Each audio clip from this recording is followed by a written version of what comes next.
આપણે ધોરણ 10 ગણિતમાં પ્રકરણ 10 વર્તુળ વિશેનો અભ્યાસ કરી રહ્યા છે.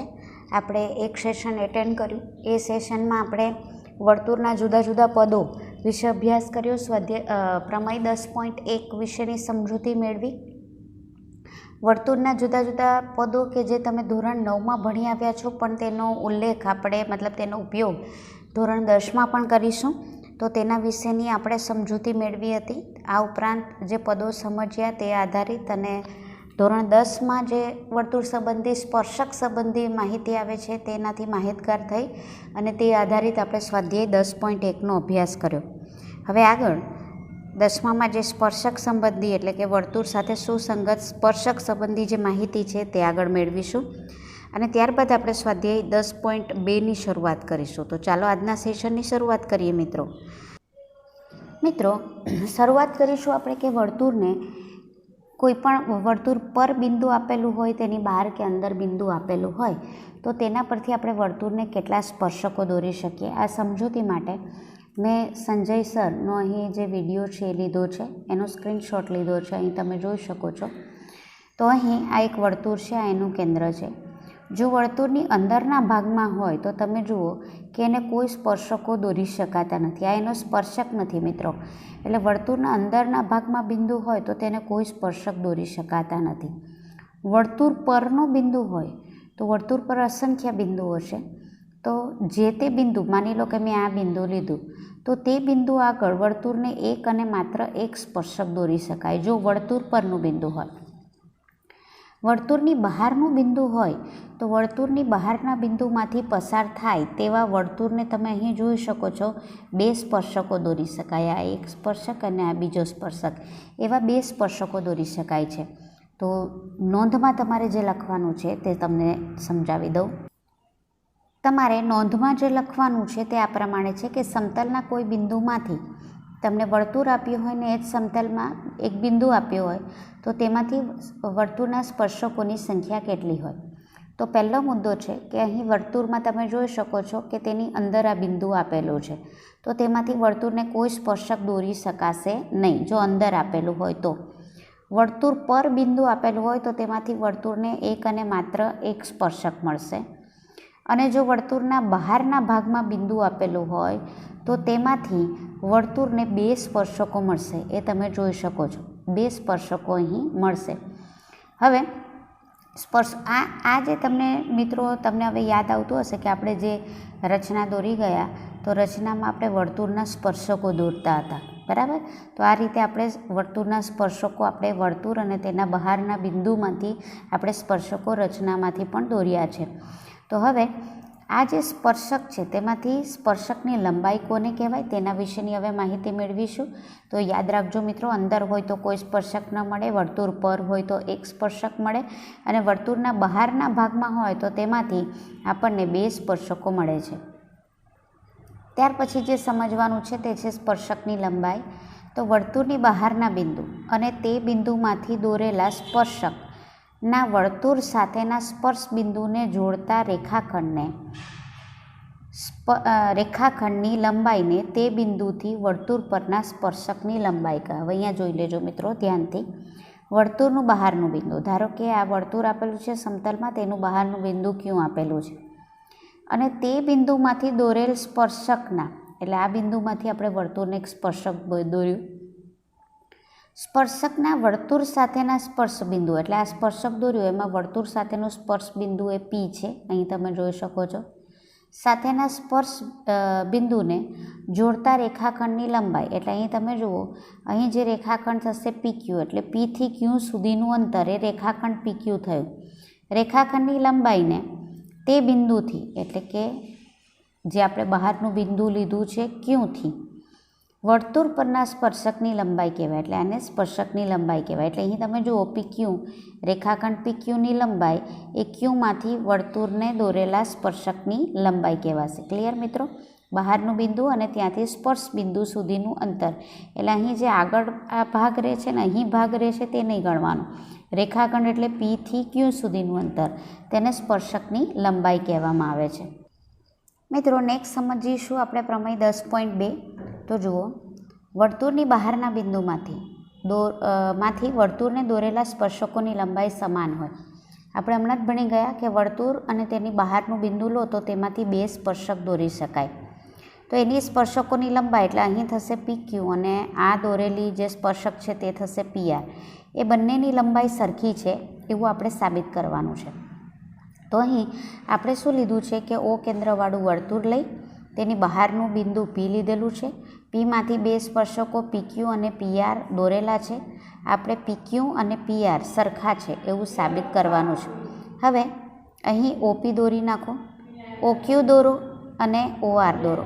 તો અહીં તમે જોઈ શકો છો 2 ત્રિકોણ બનશે, OQP અને ORP 2 ત્રિકોણ બને છે.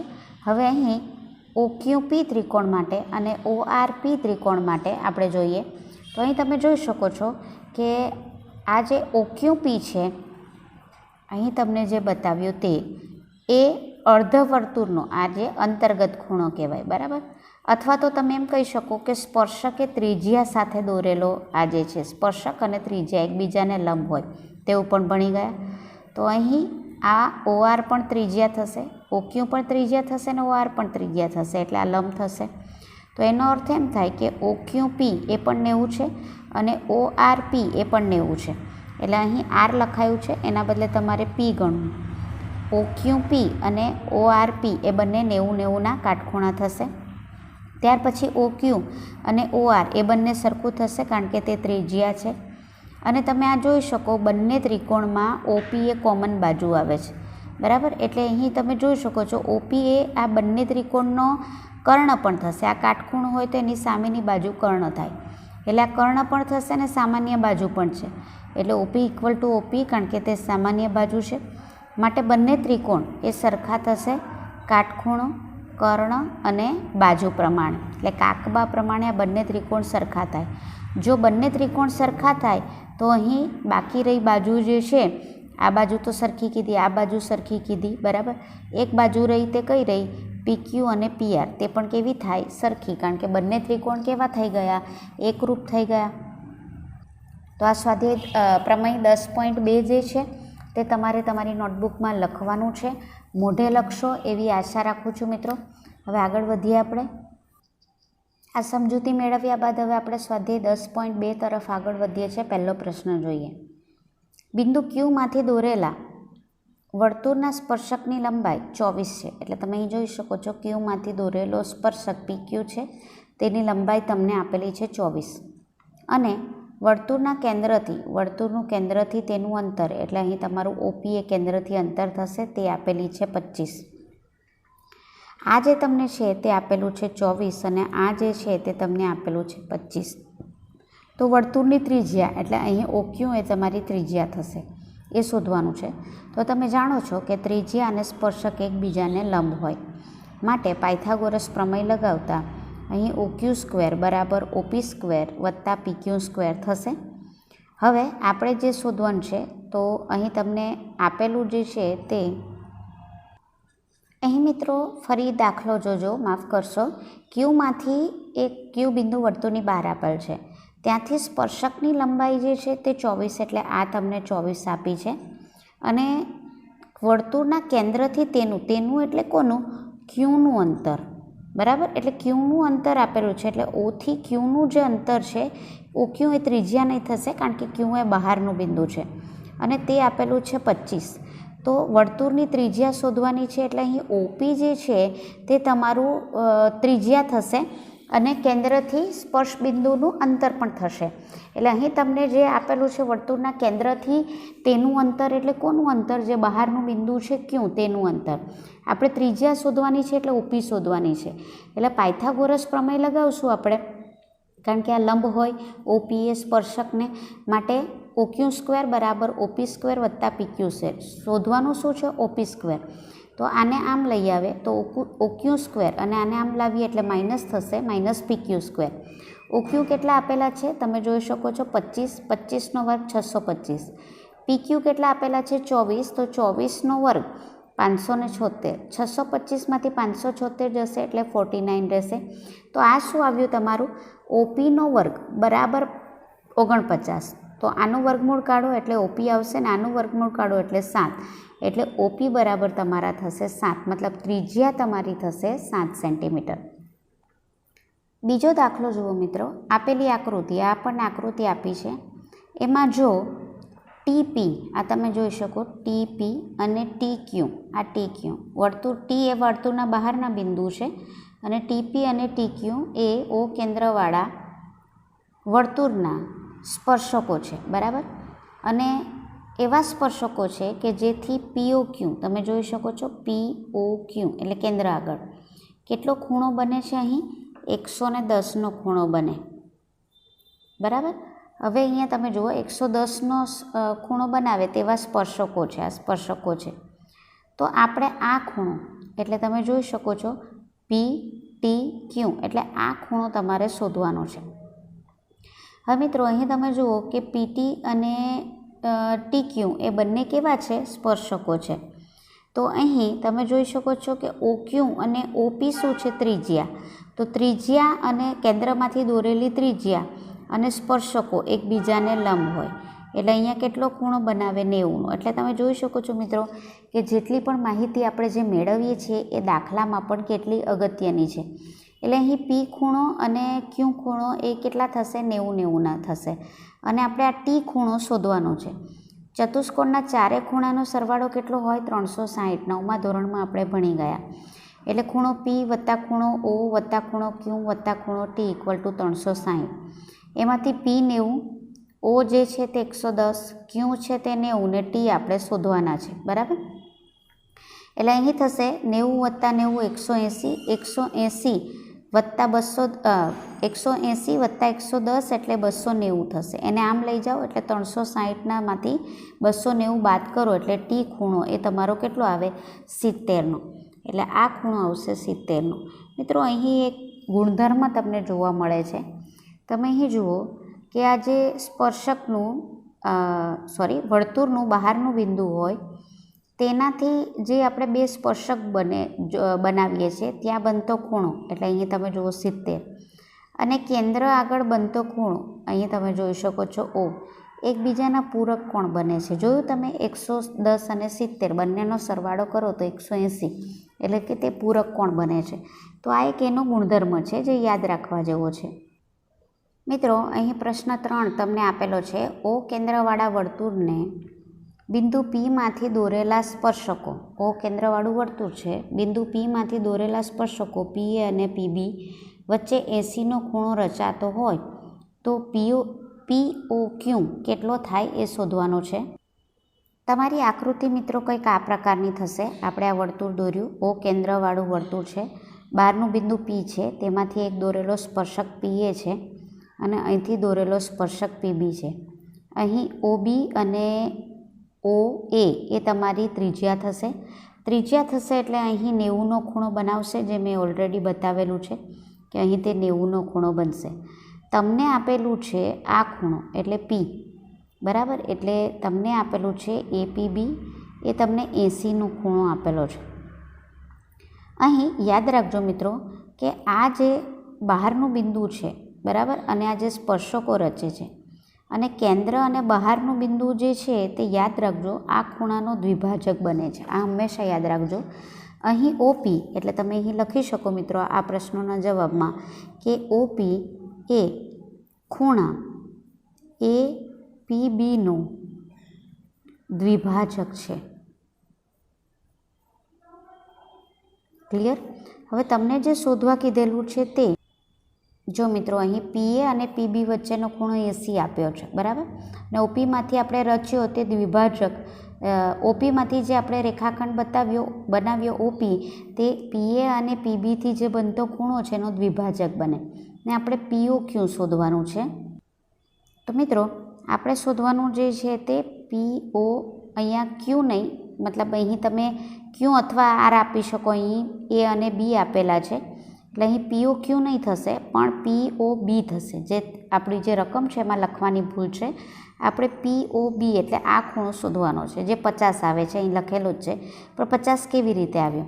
તો મેં તમને કીધું તેમ અહીં તમે જોઈ શકો છો કે ઓપી એ ખૂણા એપીબીનો દ્વિભાજક છે. આ APBનો દ્વિભાજક છે. APB કેટલો આપેલો છે? PA અને PB વડે બનતો જે ખૂણો છે તે આપેલો છે 80, બરાબર. તો હવે તમે અહીં જોઈ શકો છો કે એ 80 હોય તો આ ખૂણો એટલે કયો?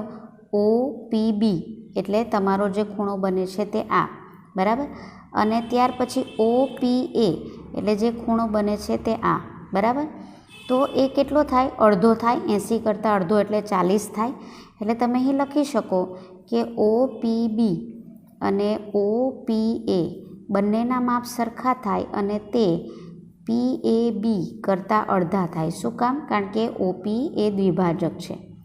એટલે અહીં થશે કે OPB અને OPAનું માપ 1/2 અને આપેલું છે 80, એટલે થશે બંનેનું માપ 40-40, એટલે આ થઈ જશે 40. ક્લિયર? આ જે છે તે 90નો છે, એટલે અહીં ખૂણો અહીં લખું છું મિત્રો OBP એ 90નો થશે. શું કામ? કારણ પણ લખું છું કે અહીં OB અને PB એ એકબીજાને લંબ થાય. આપણે આ વિધાન સમજેલા જ છે. હવે અહીં ત્રિકોણ OBPમાં ખૂણો O ટૂંકમાં લખું છું, ખૂણો B અને ખૂણો P ત્રણનો સરવાળો 180 થશે. આપણે આ O ખૂણો શોધવાનો છે. O ખૂણો શોધવાનો છે. B ખૂણો આપેલો છે આપણને 90. P જે ખૂણો છે તે આપણને મળ્યો હમણાં 40 = 180. આ બંનેનો સરવાળો 130 થશે. તેને આમ લઈ જાઓ એટલે ખૂણો O બરાબર 180 ઓછા 130 એટલે કેટલા થશે? 50. તો તમે જોઈ શકો છો આ જે ખૂણો આવ્યો તે કેટલો આવ્યો? 50નો આવ્યો, બરાબર. એટલે આપણને જે શોધવા કીધું હતું O ખૂણો એટલે POB અથવા આજે POB અથવા BOP એ કેટલો આવ્યો? 50નો. ક્લિયર? તેવી રીતે અહીં પણ તમે જોઈ શકો તો આ પણ કેટલો આવશે? 50નો. કારણ કે જો આ દ્વિભાજક અહીં હોય તો અહીંયા પણ કેવો થાય? દ્વિભાજક જ થાય. એટલે આ 50 તો અહીં પણ 50, એટલે ટોટલ થઈ જશે 100. તો મેં આગળ પણ તમને કીધું કે આ ખૂણો O અને આ ખૂણો P એકબીજાના પૂરક કોણ થશે. આગળ દાખલો જોઈએ મિત્રો. 10.2નો પ્રશ્ન નંબર 4 જુઓ. સાબિત કરો કે વર્તુળના વ્યાસના અંત્યબિંદુ, આ વર્તુળ આપેલ છે એનો વ્યાસ PQ આપેલો છે, એના અંત્યબિંદુ થશે P અને Q. એ દોરેલા સ્પર્શકો, અહીંયા સ્પર્શક દોર્યો છે P આગળ, તમે જોઈ શકો છો AB, અને બિંદુ Q આગળ, અંત્યબિંદુ Q આગળ સ્પર્શક દોરેલો છે CD. આપણે એવું સાબિત કરવાનું છે કે AB અને CD એકબીજાને સમાંતર છે. તો આપણે શું કરેલું છે કે O કેન્દ્રવાળા વર્તુળનો વ્યાસ PQ છે, AB અને CD એ વ્યાસના અંત્યબિંદુ P અને Q આગળ દોરેલા સ્પર્શકો છે. AB અને CD એ સમાંતર છે એવું સાબિત કરવાનું છે. અહીં AB વર્તુળને P બિંદુએ દોરેલો સ્પર્શક, અને અહીં તમે જોઈ શકો છો OP એ ત્રિજ્યા છે, OP ત્રિજ્યા અને આ સ્પર્શક, તે રીતે OQ ત્રિજ્યા અને CD એ સ્પર્શક છે. હવે અહીં જુઓ મિત્રો કે OPA અહીં આપણે ભણી ગયા છે કે ત્રિજ્યા અને સ્પર્શક એકબીજાને લંબ હોય એટલે અહીંયા 90નો ખૂણો બનાવે. તેવી રીતે OPB પણ કેવો થાય? 90નો ખૂણો થાય. ક્લિયર? તેવી જ રીતે અહીં તમે જોઈ શકો છો કે CD એ સ્પર્શક છે અને OQ એ ત્રિજ્યા છે. માટે અહીં OQD અને OQC એ કેવું થશે? 90-90 થશે, જે આપણે ભણી ગયા છે. અહીં સુધી ખ્યાલ આવ્યો મિત્રો? કારણ કે આપણે પ્રમેય 10.1માં જ આ ભણી ગયા છે કે આ લંબ હોય. તો આમ મિત્રો અહીં OPA એ 90નો ખૂણો છે અને OQD એ પણ 90નો ખૂણો છે. અહીં તમે જોશો તો આ Z બને છે. તમે ધ્યાનથી જોશો તો આ Z બને છે, બરાબર. Z એટલે યુગ્મ કોણ કહેવાય, એ તમને ખબર જ છે. હવે અહીં જે આ બે ખૂણા આપેલા છે તે રેખા AB અને રેખા CDની છેદિકા PQથી બનતા યુગ્મ કોણ છે. અને જો બે રેખાની છેદિકાથી બનતા યુગ્મ કોણ એ એકરૂપ થાય, એટલે અહીં તમે જુઓ 90-90 ના થયા, એટલે કે એકરૂપ થાય તો આપેલી બે રેખા સમાંતર છે તેમ કહેવાય. તો આપેલી બે રેખા એટલે કઈ થઈ? AB અને CD એ સમાંતર છે તેવું કહેવાય. નેક્સ્ટ છે તે જુઓ, સાબિત કરો કે પ્રશ્ન 5, સાબિત કરો કે વર્તુળના સ્પર્શકના સ્પર્શ બિંદુમાંથી દોરેલો લંબ. બરાબર, તમે અહીં જુઓ, વર્તુળના સ્પર્શકના સ્પર્શ બિંદુમાંથી, વર્તુળનો સ્પર્શક અહીં PQ એ સ્પર્શક છે. બરાબર, હવે એમાંથી દોરેલો લંબ એટલે અહીંથી એક લંબ દોરો આમ, તો તમે જોઈ શકો છો કે તે કેન્દ્રમાંથી પસાર થાય, એટલે આ કેન્દ્ર, વર્તુળનું કેન્દ્ર ઓમાંથી પસાર થાય તેવું આપણે સાબિત કરવાનું છે. એટલે અહીં તમે જુઓ, PQ એ O કેન્દ્રવાળા વર્તુળનો સ્પર્શક છે ને તે વર્તુળને Q બિંદુમાં છેદે છે, એટલે કે સ્પર્શ બિંદુ અહીં Q છે. અને બિંદુ A એ વર્તુળના અંદરના ભાગનું કોઈ બિંદુ લીધું છે કે જેથી અહીં OQ, તમે જુઓ AQ અને PQ એ લંબ થાય. માની લો અંદરના ભાગમાં એક એવું બિંદુ લીધું છે કે જેથી EQ અને PQ લંબ થાય. ધારો કે AQ એ કેન્દ્ર ઓમાંથી પસાર નથી થતી, આવું લીધું, કેન્દ્ર ઓમાંથી પસાર થાય છે તો સાબિત થઈ ગયું ને. એટલે આપણે એવું લીધું કે AQ એ કેન્દ્રમાંથી પસાર નથી થતી.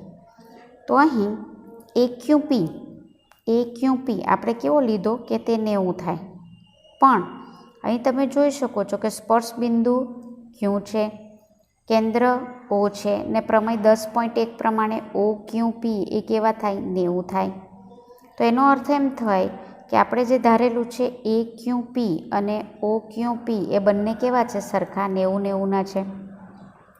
આવું ત્યારે જ બને જ્યારે આ કેન્દ્ર હોય. કેન્દ્ર સિવાયના કોઈ બિંદુમાં આવું શક્ય નથી.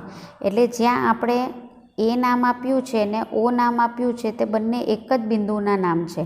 એક જ બિંદુના નામ હોય મતલબ શું કે તમે AQ કહો કે OQ કહો સરખું જ. આ જ બિંદુનું નામ O પણ છે અને આ જ બિંદુનું નામ A પણ છે. બંને એકબીજા પર સંપાતી, એટલે બંને રેખા એક જ છે.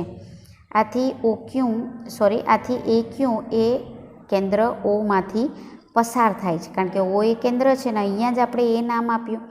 તો અહીં તમે જોઈ શકો OQ એ કેન્દ્રમાંથી પસાર થાય ને OQ ને AQ એક સરખા જ છે, એટલે AQ પણ કેન્દ્રમાંથી પસાર થાય છે. સ્વાધ્યાય 10.2નો છઠ્ઠો પ્રશ્ન છે. તો એ જુઓ મિત્રો, વર્તુળના કેન્દ્રથી 5 સેન્ટીમીટર અંતરે આવેલા બિંદુ A તમે જોઈ શકો છો. તો એ તમને કેટલું આપેલું છે, 5 સેન્ટીમીટર દૂર. એટલે આ તમને આપેલું છે 5 સેન્ટીમીટર દૂર. એમાંથી દોરેલા સ્પર્શકની લંબાઈ, એટલે અહીં એમાંથી દોરેલો સ્પર્શક PA છે જેની લંબાઈ 4 છે. તો વર્તુળની ત્રિજ્યા, એટલે અહીં OP એ વર્તુળની ત્રિજ્યા થશે, તે શોધવાનું છે. બહુ ઇઝી છે મિત્રો, 1 માર્કમાં પણ તમને આવા સવાલો પૂછાઈ શકે. પાયથાગોરસ પ્રમેય લગાવવાનો છે, કારણ કે 10.1 પ્રમાણે OP અને PA એકબીજાને લંબ થાય. એટલે પાયથાગોરસ પ્રમેય લગાવો તો OA નો વર્ગ બરાબર OP નો વર્ગ વત્તા PA નો વર્ગ થશે. હવે આપણે OP શોધવાનું છે, તો PA ને આ બાજુ લાવો એટલે ઋણ થઈ જશે, એટલે OA નો વર્ગ ઓછા PA નો વર્ગ. તો ત્યાર પછી OA કેટલા છે, 5, તો 5નો વર્ગ 25 અને PA કેટલા છે, 4, એનો વર્ગ 16. 25માંથી 16 જાય એટલે 9, એટલે શું આવ્યું, OP નો વર્ગ બરાબર 9 આવ્યું. આપણે તો OP શોધવાના છે એટલે વર્ગમૂળ કાઢો, તો OP બરાબર કેટલા થશે, 3 સેન્ટીમીટર. ઇઝી છે મિત્રો. સરસ મજાનો દાખલો જોઈએ. 2 સમકેન્દ્રી વર્તુળો. પહેલાં તો સમકેન્દ્રી વર્તુળો સમજવાનું મિત્રો. સમ એટલે સરખા, કેન્દ્રી એટલે કેન્દ્ર.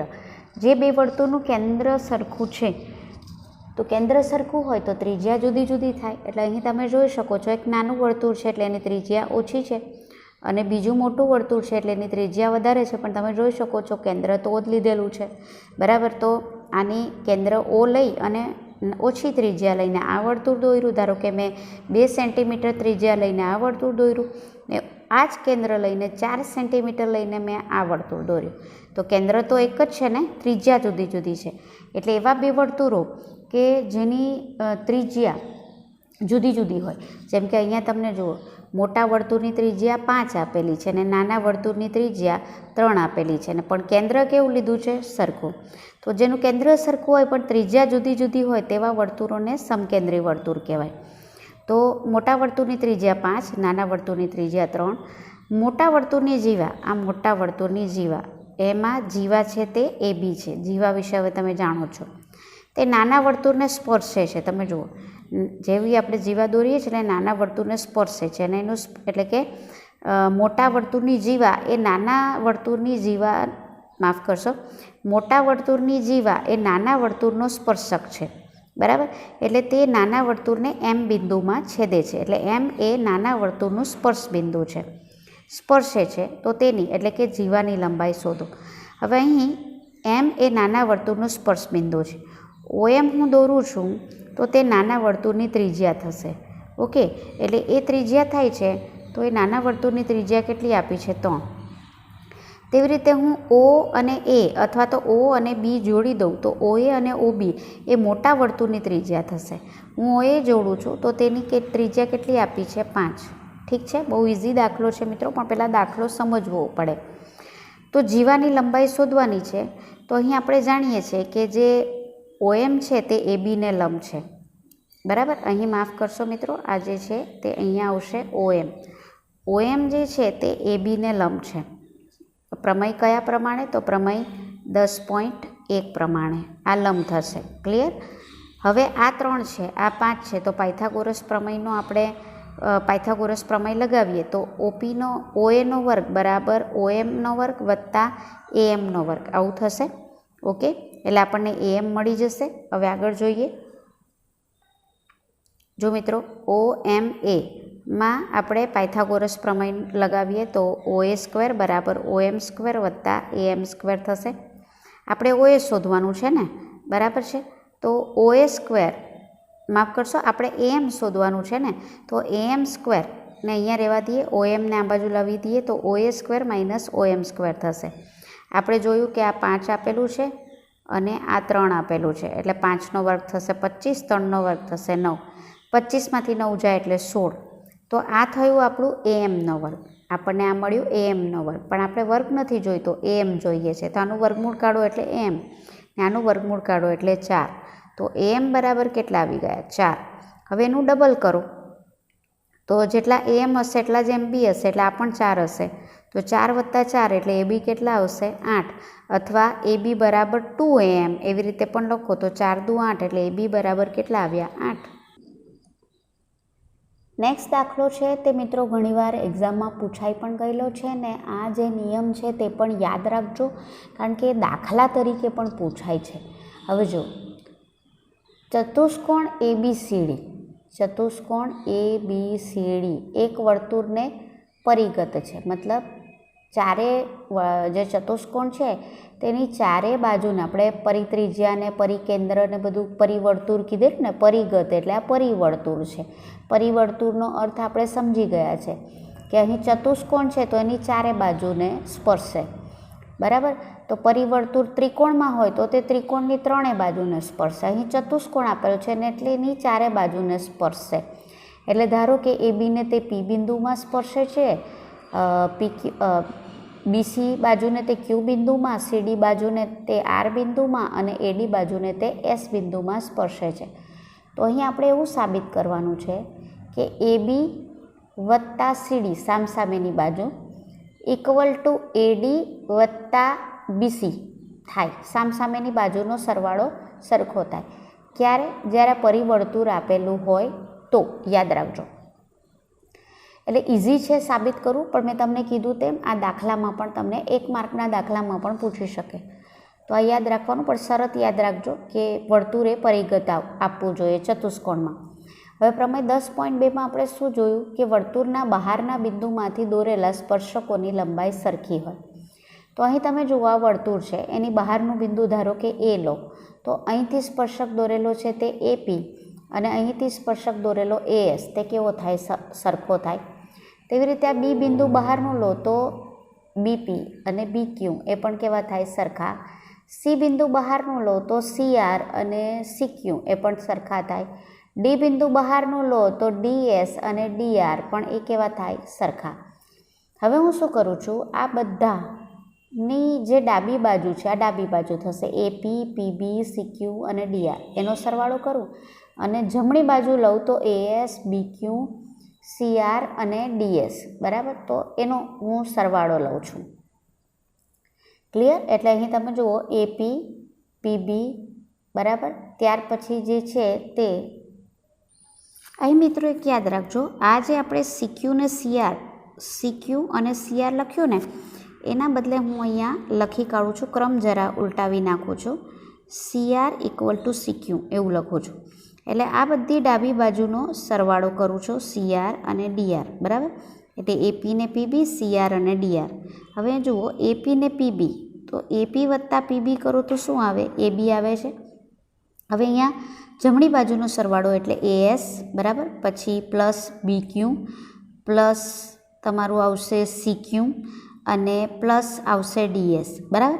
તો અહીં મેં AS અને DSને સાથે લખેલા છે, AS અને DSને. કેમ? AS વત્તા DS કરશો એટલે શું આવશે? AD. અને તેવી જ રીતે BQ અને CQનો સરવાળો કરશો તો શું આવશે? BC. એટલે અહીં AB પ્લસ PBના બદલે મેં AP પ્લસ PBના બદલે AB મૂક્યું, આ બંનેનો સરવાળો. CR અને DRના બદલે મેં સરવાળો લખ્યો CD. AS અને DSનો સરવાળો થશે AD અને BQ અને CQનો સરવાળો થશે BC, બરાબર. તો ઇઝી છે મિત્રો, જે સાબિત કરવાનું છે તે આવી ગયું ને આ વિધાન યાદ પણ રાખજો. પ્રશ્ન નંબર 9 જોઈએ મિત્રો. આપેલી આકૃતિમાં તમને આકૃતિ એક આપી છે, O કેન્દ્રવાળું વર્તુળ આપેલું છે, એના બે સ્પર્શકો અહીં તમે જોઈ શકો છો XY અને X', નીચે યલો કલરથી દોરેલા છે મેં, એ એકબીજાને સમાંતર છે અને વર્તુળ પરના C બિંદુ, વર્તુળ પરનું એક બિંદુ C લીધું, એની આગળ દોરેલો એક ત્રીજો સ્પર્શક તમે જોઈ શકો છો, આ ત્રીજો સ્પર્શક મેં દોરેલો છે, એ XYને Aમાં છેદે છે અને X', Bમાં છેદે છે. તો આપણે એવું સાબિત કરવાનું છે કે AOB મતલબ અહીં તમને જે આ ખૂણો બતાવેલો છે તે 90નો છે એવો આપણે સાબિત કરવાનો છે. તો ચાલો શરૂ કરીએ મિત્રો. તો સૌપ્રથમ OA અને OB જોડી નાખો, OC એને જોડી નાખો. મેં જોડ્યું OA, OB અને OCને જોડી નાખ્યું, બરાબર. હવે આ બાજુ તમે જોઈ શકો છો OCA, આ એક ત્રિકોણ બને છે અને બીજો ત્રિકોણ બને છે OPA, બરાબર. તો OPA અને OCA, તે રીતે આ બાજુ તમે જોશો તો પાછા બે ત્રિકોણ બનશે, OCB અને OQB, બરાબર. એવી રીતે અહીં બે બને છે ને આ બાજુ બે ત્રિકોણ બને છે. તો હું આ બાજુ બે ત્રિકોણ લઈને સમજાવું, એ જ નિયમ અહીં પણ લાગુ પડશે, યાદ રાખજો. તો આ બે ત્રિકોણ લઈ લઉં છું, OCA અને OPA માં તમે અહીં જોઈ શકો છો કે અહીં OC ત્રિજ્યા થશે અને આ CA એ સ્પર્શક થશે, એકબીજાને લંબ થશે, એટલે આ ખૂણો 90નો થશે. તેવી રીતે OP ત્રિજ્યા થશે અને AP એ સ્પર્શક થશે, એટલે અહીં પણ કાટખૂણો બનશે. એટલે OPA અને OCA એ બંને કેવા થયા? 90-90ના થયા, બરાબર, કાટખૂણા થશે. ત્યાર પછી આપણે જાણીએ છીએ કે આ A બિંદુ વર્તુળના બહારનું બિંદુ છે, એમાંથી દોરેલા સ્પર્શક AP અને AC સરખા હોય. હમણાં 10.2માં આપણે જોયું. બંનેમાં એક કોમન બાજુ આવે છે, તમે જોઈ શકો છો, આ OA એ સરખી છે, તો આ કાટખૂણો નીકળો. પછી આ કર્ણ થશે બંનેનો અને એક બાજુ નીકળી. એટલે કાકબા પ્રમાણે આ બે જે શું કહેવાય ત્રિકોણ છે તે કેવા થશે? સરખા થશે. માટે એનો અર્થ એવો થાય કે આ ખૂણો જે છે તે તમે જુઓ CAO અને આ ખૂણો છે, તમને બતાવું તો આ ખૂણો અને આ ખૂણો, બરાબર. એટલે CAO અને OAP આ બંને કેવા થાય? સરખા. શું કામ સરખા થાય? આ બંને ત્રિકોણ એકરૂપ સાબિત કરી દીધા માટે. ઓકે. અને અહીંયા તમે જુઓ આ બંને સરખા થશે. હવે સરખા થશે તો અહીં તમે જુઓ કે આ જે રેખા છે એટલે OA એ PACના અંદરના ભાગમાં આવેલી છે ને આ બંને ખૂણા સરખા થાય, એનો મતલબ એમ થાય કે OA એ PACનો દ્વિભાજક છે. દ્વિભાજક એટલે બે સરખા ભાગ કરે. એટલે અહીં તમે CAO કો કે OAP કો, બંનેના માપ એ PAC એટલે કે આખા ખૂણા કરતાં, આના કરતાં આ બંનેના માપ એ કેવા થશે? અડધા. આ જો અડધા આપેલા છે, બરાબર. એટલે આ અડધું થશે, આને નોંધમાં રાખો. તેવી રીતે હું અહીંયા તમને બતાવું તો આપણે જે ત્રિકોણ છે તે મેં તમને કયો કીધો? OQB. આ જે ત્રિકોણ OPA લીધું ને એના બદલે આપણે લઈએ ત્રિકોણ OQB, બરાબર, મળી ગયો ત્રિકોણ. જે કહું તે આકૃતિમાં જોતા જજો એટલે ખ્યાલ આવે. OQB ને ત્યાર પછી OCB લઉં. અહીંયા OCA લીધો ને, એના બદલે હું લઉં OCB. સેમ છે મિત્રો. હવે એમાં ક્યુ આગળ 90નો ખૂણો બને અહીં, ને અહીં OC ત્રિજ્યા છે એટલે C આગળ 90નો ખૂણો બને. બરાબર, એટલે અહીં થશે OQB આગળ 90નો ખૂણો બને અને OCB આગળ 90નો ખૂણો બને. ક્લિયર? ત્યાર પછી B એ બહારનું બિંદુ છે, ત્યાંથી દોરેલા સ્પર્શકો BC અને BQ અહીં આવશે. BC અને BQ એ સરખા થાય પ્રમેય 10.2 પ્રમાણે. બંનેમાં કોમન બાજુ આવે છે, તમે જુઓ OB.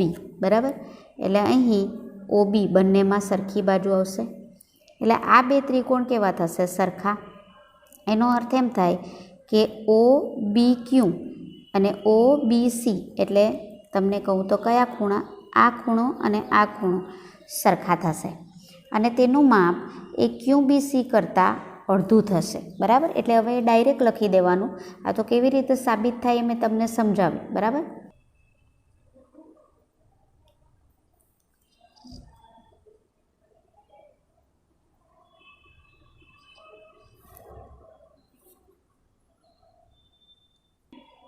અરે મિત્રો, અહીં તમે જોજો, અહીં આપણે કીધું કે O plus A plus B equal to 180. બરાબર, અહીં માફ કરશો, મારાથી A અને B 90 છે એમ કહેવાય ગયું, પણ A અને Bનો સરવાળો 90 છે. અહીં જોજો. બરાબર, A અને B 90 નથી, અહીં A અને Bનો સરવાળો 90 છે એવું આપ્યું છે. એટલે આ 90 છે, એટલે O પ્લસ 90 ઇક્વલ ટુ 180. આને આમ લઈ જાઓ એટલે O ખૂણાનું માપ તમે જોઈ શકો છો, 180 ઓછા 90 બરાબર 90, એટલે આ 90 આવી ગયો. આ જ સાબિત કરવા કીધેલું છે. ફરી મિત્રો હું તમને કહું છું, આ જે ખૂણાનું માપ છે તે આખા ખૂણા કરતાં અડધું આવ્યું. બરાબર, પછી આ ખૂણાનું માપ છે એ આખા ખૂણા કરતાં અડધું આવ્યું. બંનેનો સરવાળો લીધો. હવે અહીં જે આખો ખૂણો છે તે બંનેનો સરવાળો જે છે તે 180 થાય, કારણ કે તે અંતઃકોણ છે. એટલે આ બેનો સરવાળો જે અહીંયાથી મારા 90 લેવાઈ ગયા ને, તે ભૂલ હતી મિત્રો મારી. આ જે ખૂણાનું માપ અને આ ખૂણાના માપનો સરવાળો એ 90 આવે અને ત્રિકોણના ત્રણેય ખૂણાનો સરવાળો 180 આવે. એટલે O વત્તા A વત્તા B ઇક્વલ ટુ 180. એમાં A વત્તા B કેટલા થયા? 90. તો 180માંથી 90 બાદ કરો એટલે O 90 છે. અને આપણને એ જ સાબિત કરવા કીધું હતું કે અહીં O એ 90 છે એવું સાબિત કરો. એટલે AOB એ 90 છે એવું સાબિત કરો. તે આપણે સાબિત કરી દીધું. નેક્સ્ટ જે છે તે જુઓ મિત્રો, સાબિત કરો કે જે મેં તમને યાદ કરવાને નોંધ રાખવા કીધેલું ને મિત્રો, તે જ આવેલું સાબિત કરોમાં. જોજો, કારણ કે દાખલામાં પણ આવી શકે. વર્તુળના બહારના બિંદુમાંથી, વર્તુળનું બહારનું, ધારો કે O કેન્દ્રવાળું વર્તુળ લીધેલું છે, તેનું બહારનું બિંદુ P લીધેલું છે. એમાંથી દોરેલા બે સ્પર્શકો, એમાંથી સ્પર્શકો દોરેલા છે PA અને PB એ સ્પર્શકો છે. સ્પર્શકો વચ્ચેનો ખૂણો, તો આ બે સ્પર્શકો વચ્ચેનો જે ખૂણો છે તે આ થશે. એ ખૂણાને નામ આપી શકીએ APB. બરાબર, તો એ સ્પર્શકો, બે સ્પર્શક વચ્ચે બનતો ખૂણો છે. અને સ્પર્શ બિંદુઓને કેન્દ્રને જોડતો, તો અહીં સ્પર્શ બિંદુ અહીં A થશે ને B, એને કેન્દ્ર સાથે જોડી દો તો થશે OA અને OB. એને કેન્દ્ર સાથે જોડી દીધો. જોડતા રેખાખંડ વચ્ચેનો ખૂણો, જોડતા રેખાખંડ વચ્ચેનો ખૂણો એટલે કયો થશે? AOB. એકબીજાના પૂરક છે. એટલે તમે જુઓ, આ ને આ મેં તમને યાદ રાખવા કીધેલું, એ એકબીજાના પૂરક છે. એટલે APB અને AOB એકબીજાના પૂરક છે. પૂરક મતલબ બંનેનો સરવાળો 180 છે તેવું આપણે સાબિત કરવાનું છે. એટલે અહીં તમે જુઓ, O કેન્દ્રવાળા વર્તુળના બહારના બિંદુ Pમાંથી દોરેલા સ્પર્શકો અથવા તો સ્પર્શકો PA અને PB છે તથા તેના સ્પર્શ બિંદુ A અને B છે. અને આપણે APB અને AOBનો સરવાળો 180 છે તેવું સાબિત કરવાનું છે. હવે અહીં તમે જુઓ, PA એ સ્પર્શક છે અને OA ત્રિજ્યા છે. માટે ત્રિજ્યા અને એટલે કેન્દ્રમાંથી દોરેલી ત્રિજ્યા અને સ્પર્શક એકબીજાને લંબ હોય તેવું પ્રમેય 10 આપણે 1માં ભણી ગયા. એટલે અહીં આ 90 થશે. તેવી રીતે તમે અહીં જુઓ, OB એ ત્રિજ્યા છે અને PB એ સ્પર્શક છે. એટલે અહીં જે B ખૂણો છે એ પણ કેવો થશે? 90. O ખૂણો 90 છે, B ખૂણો પણ 90 છે. હવે તમને આ ચતુષ્કોણ દેખાય છે? તો ચતુષ્કોણ છે AOBP અથવા PAOB માં ચતુષ્કોણના ચારે ખૂણાનો સરવાળો કેટલો થશે? 360. એમાંથી એ ખૂણો કેટલો છે? 90નો. બી ખૂણો કેટલો છે? 90નો. તો જુઓ અહીં વાક્યમાં લખીને બતાવ્યું છે કે PB આગળ પણ 90નો ખૂણો બનશે. ચારે ખૂણાનો સરવાળો 360. એમાંથી એ ખૂણો જે છે તે 90નો, બી ખૂણો છે તે 90નો, AOB અને APB આપણે શોધવાનો છે. એટલે P ખૂણો ને O ખૂણોનો સરવાળો શોધવાનો છે. 90 + 90 કેટલા થશે? 180. તેને આમ લઈ જાઓ. એટલે આપણી પાસે રહ્યું APB + AOB. APB અને AOB જે આપણે શોધવાનું છે = 360 ને 180 આ બાજુ લઈ આવો એટલે માઇનસ થઈ જશે. 360માંથી 180 જશે એટલે 180 આવશે. માટે APB અને AOBનો સરવાળો કેટલો થશે? 180. આ મિત્રો દાખલામાં પણ પૂછાઈ શકે છે. એટલે આ વિધાન તમે નોંધ તરીકે પણ યાદ રાખતા જજો. એ તમને કહેતી જાઉં છું કે કયા જે સાબિત કરોના દાખલાના વિધાનો છે તેના આધારિત તમને દાખલા પૂછી શકે. તેને નોંધ તરીકે તમે લખતા જશો. નેક્સ્ટ જે 11મો દાખલો છે એ તમને સ્ક્રીન પર દેખાય છે મિત્રો. તો એમાં જુઓ, સાબિત કરો કે વર્તુળને પરિગત સમાંતર બાજુ ચતુષ્કોણ. પરિગત એટલે વર્તુળની ચતુષ્કોણની ચારે બાજુને સ્પર્શતો વર્તુળ, બરાબર, એને પરિગત આપણે કીધો. આ સમાંતર બાજુ ચતુષ્કોણ એટલે સામસામેની બાજુઓ સરખી તમને આપેલી છે. ચતુષ્કોણ સમબાજુ છે. સમબાજુ એટલે એની બધી બાજુઓ સરખી હોય એવું તમને અહીં કીધેલું છે. તો અહીં તમને ABCD તમે જોઈ શકો છો.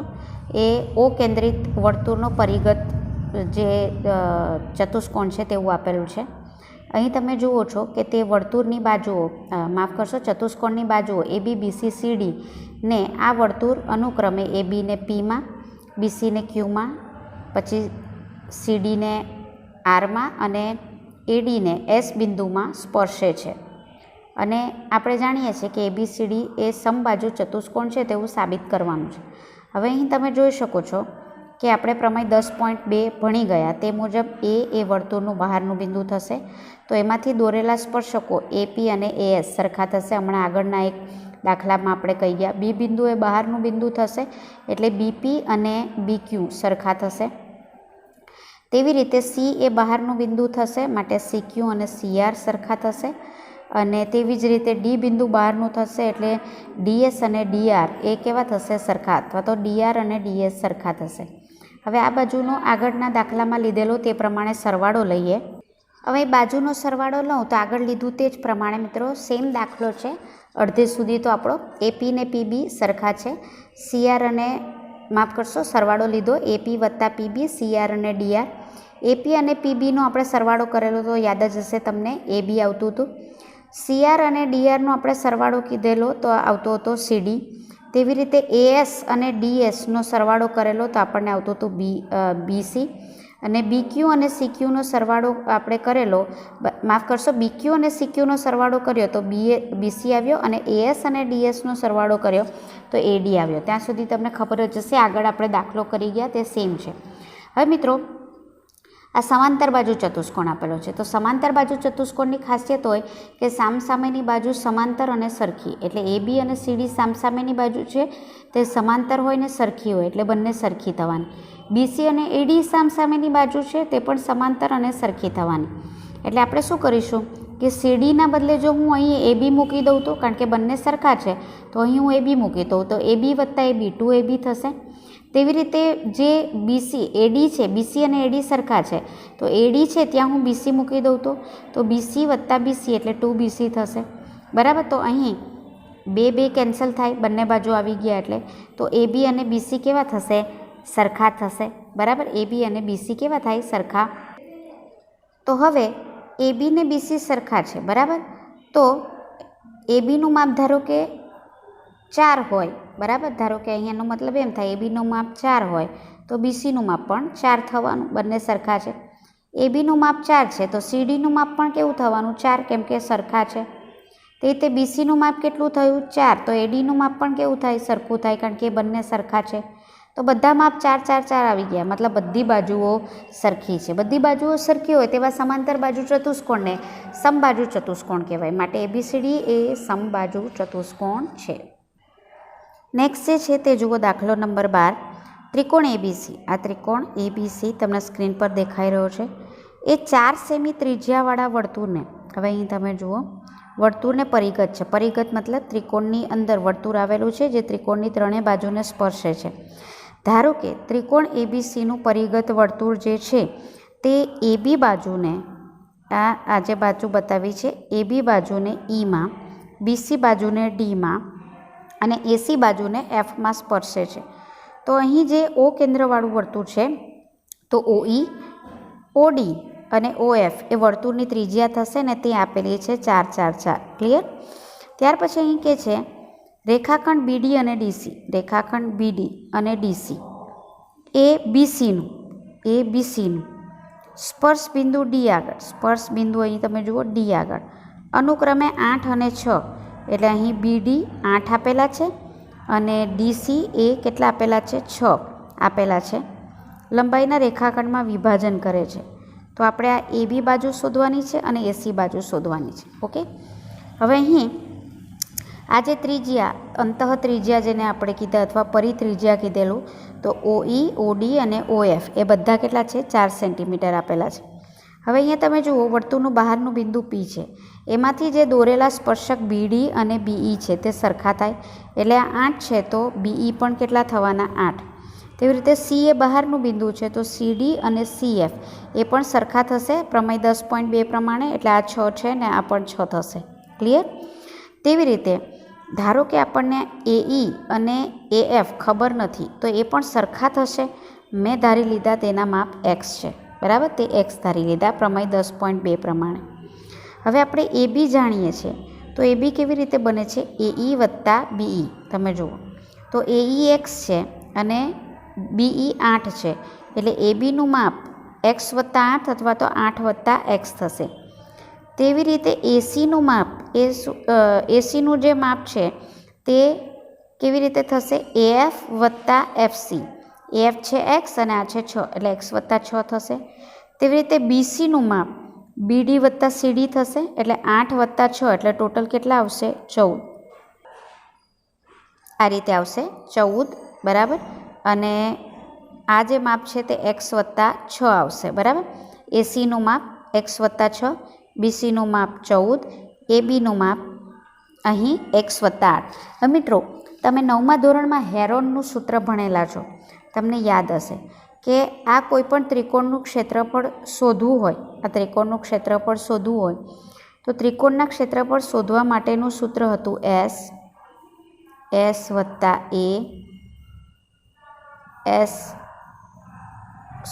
ઓછા આવશે એસ ઓછા સી. આ રીતે તમે કરતા હતા, બરાબર?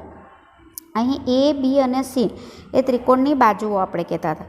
તો આ એબી બાજુ છે એને હું સી વડે દર્શાવી દઉં, બીસી બાજુ છે એને હું એ વડે દર્શાવી દઉં, કારણ કે એ બી તો એ અને બી આવી ગયું તો તેને સી વડે દર્શાવાય, યાદ હશે તમને. બી અને સી આવી ગયું તો તેને સ્મોલ એ વડે દર્શાવાય અને એસી બાજુને સ્મોલ બી વડે દર્શાવાય, બરાબર? આ રીતે દર્શાવી દીધું, તેને આમાં મૂકી દઈશું આપણે.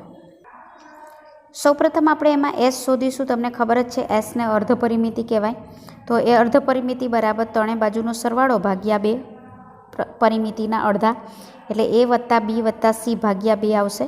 એ બરાબર આપણા છે 14, બી બરાબર છે આપણા એક્સ વત્તા 6, સી બરાબર છે એક્સ વત્તા 8/2. એક્સ વત્તા એક્સ એટલે 2x થયા. 14 ને 6 20 ને 8 28, એટલે ટોટલ 28/2. અહીંથી 2 કોમન નીકળે છે, એટલે 2 કોમન કાઢું તો અહીં રહેશે એક્સ અને અહીંયા 14 દુ 28 રહેશે. 2 ને 2 કેન્સલ થયા, એટલે અહીં રહેશે એક્સ વત્તા 14. તો એસ બરાબર શું આવ્યા આપણી પાસે? એક્સ વત્તા 14. હવે આપણો હેરોનનું જે સૂત્ર છે તેમાં મૂકી દઈએ.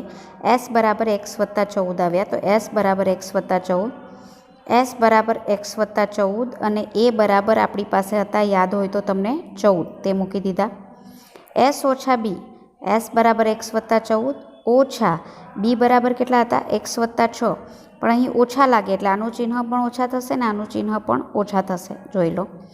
ત્યાર પછી એસ ઓછા સી, એસ બરાબર એક્સ વત્તા 14, સી બરાબર હતું એક્સ વત્તા 8, પણ ઓછા ચિહ્નનું ચિહ્ન છે એટલે આ પણ ઓછા ને આ પણ ઓછા થઈ જશે. હવે એક્સ વત્તા 14 મેં મૂકી દીધા. અહીં તમે જુઓ 14 ને 14 ઉડી જશે તો રહેશે એક્સ, બરાબર? અહીં તમે જુઓ એક્સ અને એક્સ ઉડી જશે અને 14માંથી 6 જશે તો રહેશે 8. અહીંયા પણ એક્સ અને એક્સ ઉડી જશે અને 14માંથી 8 જશે તો રહેશે 6. ક્લિયર? હવે અહીં તમે જુઓ, અહીં મિત્રો 8 6 48 આવશે, બરાબર. તો હવે અહીંયા જુઓ, અહીંયા જે લખવામાં ભૂલ છે એટલે તમે અહીંયા જુઓ, આ જે 8 6 48 છે એટલે આપણી પાસે આવી રીતે આવશે કે એક્સ વત્તા 14, ત્યાર પછી કાઉન્સમાં છે એક્સ, અને 48ના બદલે હું લખીશ 16 તાલી 48. ક્લિયર? એટલે હવે 16નું વર્ગમૂળ કાઢશું તો આવશે 4, બરાબર. અહીં તમે જોઈ શકો છો આવશે 4. આનું અને આ 3નું વર્ગમૂળ નહીં કાઢી શકીએ એટલે એને મૂકીશું વર્ગમૂળમાં. એટલે આપણું જે આ જે છે આમાં ભૂલ છે લખવામાં, તે તમે આ રીતે લખશો. જે આપણું ક્ષેત્રફળ આવે છે તે આવશે 4 કાઉન્સમાં 3x એક્સ વત્તા 14, અને પછી આને સમીકરણ નંબર 1 આપજો. એટલે અહીં 3 લખવાનું ભૂલાઈ ગયું છે મિત્રો, કારણ કે 16 તાલી 48માંથી 3નું વર્ગમૂળ નહીં નીકળશે એટલે અંદર નીકળશે, અને 16 જે છે તેનું વર્ગમૂળ કાઢો એટલે કે અહીં 4 આવશે, જે આપણે હેરોનના સૂત્રમાં કરતા હતા. તો આ ભૂલ જરા સુધારી લેજો. ત્યારબાદ આને પરિણામ નંબર 1 આપી દો. હવે આપણે ફરી પાછી આપણી આકૃતિ તરફ જઈએ. તો હવે અહીં આકૃતિમાં તમે જોઈ શકો છો કે આ જે આખો સમગ્ર ત્રિકોણ ABCનું જે ક્ષેત્રફળ છે એ ક્ષેત્રફળ મને 3 ત્રિકોણના સરવાળાથી મળે. એટલે તમે અહીં જોશો કે આ એક ત્રિકોણ બને છે, આ બીજો ત્રિકોણ મળે છે, અને આ ત્રીજો ત્રિકોણ મળે છે. એ ત્રિકોણના ત્રણેય ત્રિકોણનો હું સરવાળો કરી નાખું એના ક્ષેત્રફળનો, તો મને આખા ત્રિકોણ ABCનું ક્ષેત્રફળ મળે. અથવા મિત્રો તમે અહીં જુઓ, જે દોરેલું ન હતું એ હવે હું દોરું છું. આ જે O કેન્દ્ર છે, બરાબર. હવે O કેન્દ્ર સાથે આ OB અને આ OCને જોડી કાઢું. એક ત્રિકોણ થયો, એટલે કયો થયો? BOC ત્રિકોણ થયો. તેવી રીતે આ A ને અને O ને જોડી કાઢું તો અહીંયા COA ત્રિકોણ થયો, અને અહીં ત્રિકોણ AOB થયો. તો આ ત્રણેય ત્રિકોણનો હું સરવાળો કરું તો મને, અને એનું ક્ષેત્રફળ શોધું તો આખા ત્રિકોણનું ક્ષેત્રફળ મળશે. એટલે અહીં તમે જુઓ, AOB વત્તા BOC વત્તા COAનું ક્ષેત્રફળ ઇક્વલ ટુ ત્રિકોણ ABCનું ક્ષેત્રફળ મળે. ક્લિયર? હવે એમાં તમે જોશો આ તમારો વેધ થશે. જેમ કે અહીં તમે BOCનું ક્ષેત્રફળ શોધવું હોય તો ODAનો વેધ થશે, પાયો BC થશે.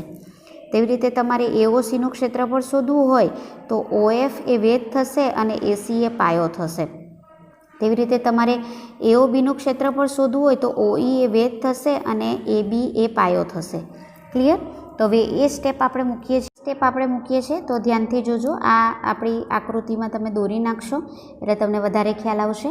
આપણે એકવાર હેરોનની મદદથી તો આ ત્રિકોણનું ક્ષેત્રફળ શોધી જ કાઢ્યું છે. હવે આપણે 1/2 પાયો ગુણ્યા વેધના સૂત્રની મદદથી આપણે આ ક્ષેત્રફળ શોધી રહ્યા છીએ. હવે અહીં જુઓ મિત્રો, અહીં AOBનું ક્ષેત્રફળ વત્તા BOCનું ક્ષેત્રફળ વત્તા AOCનું ક્ષેત્રફળ એવું થશે. AOBના ક્ષેત્રફળમાં વેધ છે એ OE આવશે અને પાયો AB મેં તમને હમણાં જણાવ્યું 1/2 પાયો ગુણ્યા વેધ આપણે કરીએ તો આનું ક્ષેત્રફળ 1/2 પાયો થશે BC અને વેધ થશે OD. આપણી આકૃતિમાં જોજો મિત્રો, AOCના ક્ષેત્રફળમાં 1/2 પાયો થશે AC અને વેધ થશે OF. ઓકે, હવે આપણે આની કિંમતો મૂકતા જઈએ. 1/2 આપણું જે AB બરાબર હતું તે x વત્તા 8 હતું અને OE 4 થશે. 1/2 BC બરાબર આપણું 14 હતું ને OD બરાબર જે આપણું થશે તે 4 થશે. 1/2 AC બરાબર આપણું x વત્તા 6 હતું અને OF બરાબર 4 થશે. એ મૂકી દઈએ. જો મિત્રો આ રીતે મૂક્યું છે. હવે ભાગ ઉડાડીએ આપણે તો અહીં જુઓ 4 જે છે ત્યાં બધે 2/4 2/4 અને 2/4 એ રીતે ભાગ ઉડી જશે. તો અહીંયા આપણી પાસે રહે છે તે બધામાં કોમન 2 રહે છે એટલે 2 કર્યા. અહીંયા તમે જુઓ x વત્તા 8 રહ્યા, અહીંયા 14 રહ્યા, બરાબર. અહીંયા x વત્તા 6 રહ્યા એટલે મેં 2 કોમન કાઢું છું. પછી અહીં આગળ જે આપણે લખીશું તે આવશે x વત્તા x એટલે કેટલા x થયા? 2x એટલે અહીં રહેશે 2x, બરાબર. ત્યાર પછી તમે અહીં જુઓ 14 ને 6 20 ને 8 28 એટલે અહીં રહેશે 28. ક્લિયર? હવે આપણે આ શું કર્યું છે? ત્રિકોણ ABCનું ક્ષેત્રફળ શોધી રહ્યા છે. એકવાર ઓલરેડી આપણે ત્રિકોણ ABCનું ક્ષેત્રફળ પરિણામ નંબર 1માં શોધી જ કાઢ્યું છે. એ આપણે હેરોનની મદદથી કીધું અને આ 1/2 પાયો ગુણ્યા વેધની મદદથી કીધું. આમાં પણ તમે જોઈ શકો છો 2 કોમન નીકળે છે, એટલે અહીં હું 2 કોમન કાઢું તો બરાબર આ આપણે શોધી રહ્યા છે ત્રિકોણ ABCનું ક્ષેત્રફળ એ આપણને મળે છે 2 હતા જ બરાબર, અને ફરી પાછા 2 કોમન કાઢું છું એટલે ગુણ્યા 2 રહેશે ઇક્વલ ટુ x વત્તા અહીં રહેશે 14, આમાંથી x અને અહીં 2 કોમન નીકળી ગયા એટલે 14, આ થશે 2 દુ 4 બરાબર, ઇક્વલ ટુ x વત્તા 14 પરિણામ નંબર 2.